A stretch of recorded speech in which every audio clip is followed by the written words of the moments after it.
सम्मानित मुल्क के मालिकों, मैं बौद्ध भिक्षु सुमित रतन आज एक और राजवंश की गौरव गाथा आपको बताने आया हूं और उस राजवंश का नाम है पासी राजवंश।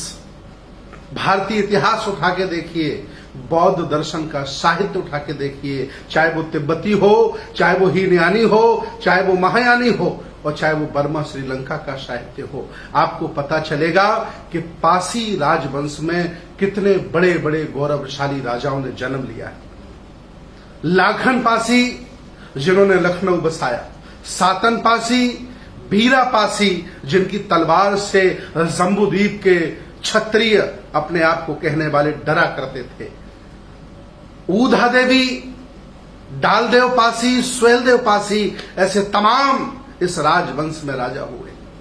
याद रखिए, आप सभी लोग श्रमण परंपरा के समर्थक हुआ करते थे, बुद्ध के अनुयायी हुआ करते थे, क्षमता का भाव था आपके मन में, आप बहादुर थे, वीर थे, लड़ाका थे।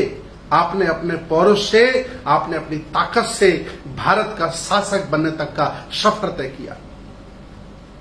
पूरे भारत के राजाओं का इतिहास उठा के हम देखते हैं तो 67 राजा किसी भी राजवंश में नहीं हुए, चाहे वो छोटे हों, चाहे वो बड़े हों, चाहे जमींदार ही क्यों न हों, लेकिन इस पासी राजवंश में 67 राजाओं का जिक्र भारतीय इतिहास में मिलता है।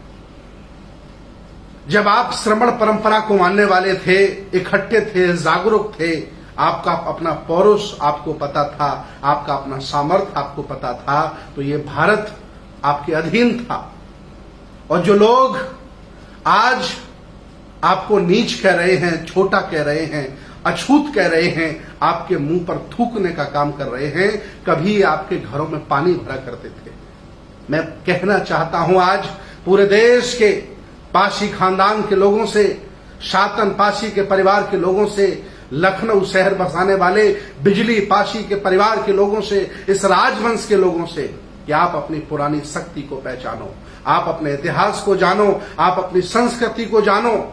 आपने इस देश को नेतृत्व दिया है, आप कोई छोटे असहाय लोग नहीं हो।